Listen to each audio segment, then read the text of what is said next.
Apakah Indonesia saat ini dalam keadaan krisis? Lalu, apakah yang sebenarnya terjadi mengapa banyak masalah keamanan di Indonesia? Pendapat saya dengan pertanyaan tersebut akan saya jawab. Indonesia tidak dalam keadaan krisis ekonomi. Indonesia tidak ada dalam masalah ekonomi. Kita ada dalam masalah perpolitikan luar negeri dunia, di mana semua bangsa sedang melakukan manuver-manuver untuk kepentingan masing-masing. Dan kita lupa akan interdependensi, ketergantungan antar sesama negara tersebut. Saling ketergantungan satu dengan negara yang lain tersebut saat ini menjadi sangat vital. Ada dua kubu besar, kubu obor dan kubu Amerika. Begini maksudnya didetailkan. Berkali-kali kita mengatakan bahwa Indonesia ini dijebak dalam middle income trap country. Kecuali kita mau bekerja sama dengan hegemoni dunia, baru Indonesia bisa menjadi negara maju. Maksudnya bagaimana? Indonesia bisa kuat hanya dengan dua cara. Ikut arus kuat hegemoni Amerika atau melawan dengan menggunakan MMT, Modern Monetary Theory. Di mana salah satunya selain konsolidasi kekuatan kelas menengah dan bawah, yang terpenting adalah kedaulatan mencetak uang print money berdasarkan proyek. Sayangnya saat ini kita tidak memilih keduanya. Malah seakan tidak jelas mau kemana arahnya. Maksudnya bagaimana nggak jelas arahnya tersebut? Kalau kita mencoba menghasilkan sesuatu, katakanlah mobil, maka ada lebih dari 6.000 part atau bagian dari mobil tersebut. Dan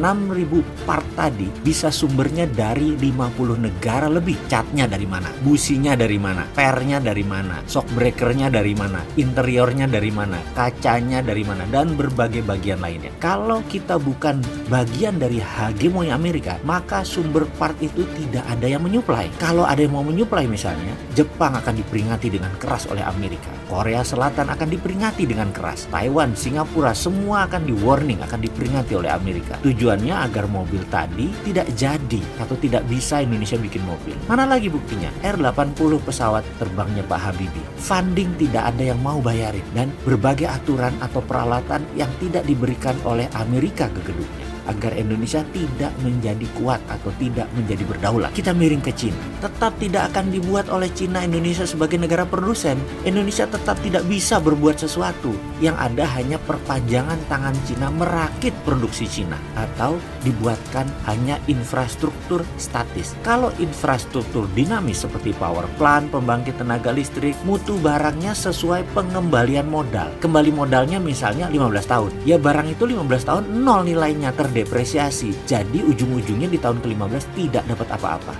Benar kita dapat listrik, tapi uangnya ujung-ujungnya ke Cina. Sulit memang mengingatkan sesuatu kalau belum kejedot. Inflasi rendah, apakah hebat? Inflasi rendah menunjukkan uang beredar yang rendah karena transaksi turun. Jangan dibilang hebat inflasi rendah tersebut, karena efeknya uangnya kering. Kalau kita bagian dari ekosistem hegemoni dunia, maka kita pasti dapat jatah dalam tanda petik membangun bagian dari ekosistem dunia. Misalnya kita mendapat bahan pembuat baterainya, kita dapat bahan kacanya, kita dapat pekerjaan besinya misalnya. Di sana lambat laun kita sebagai anak yang baik, kepercayaan itu pasti diberikan. Dan percaya nggak, ekonomi Indonesia bisa cepat naiknya, bahkan bisa lebih dari 10%. Itulah yang dilakukan Cina di tahun 80-an, di tahun 90-an, di mana Cina manut dengan bohirnya Amerika. Sampai ribuan usaha produsen dipindahkan oleh Amerika ke Cina. Tapi Cina punya double standar. Cina pinter. Di dalam negeri dia mainkan renminbinya. Setelah pintar memproduksi, baru dia menyalip di tikungan dengan cantik. Cina dulu imitating country, negara peniru. Sekarang Cina adalah innovating country, negara pencipta. Kita sebaiknya juga begitu, meniru cara Cina, pura-pura nurut dengan hegemoni, miring ke Amerika. Nanti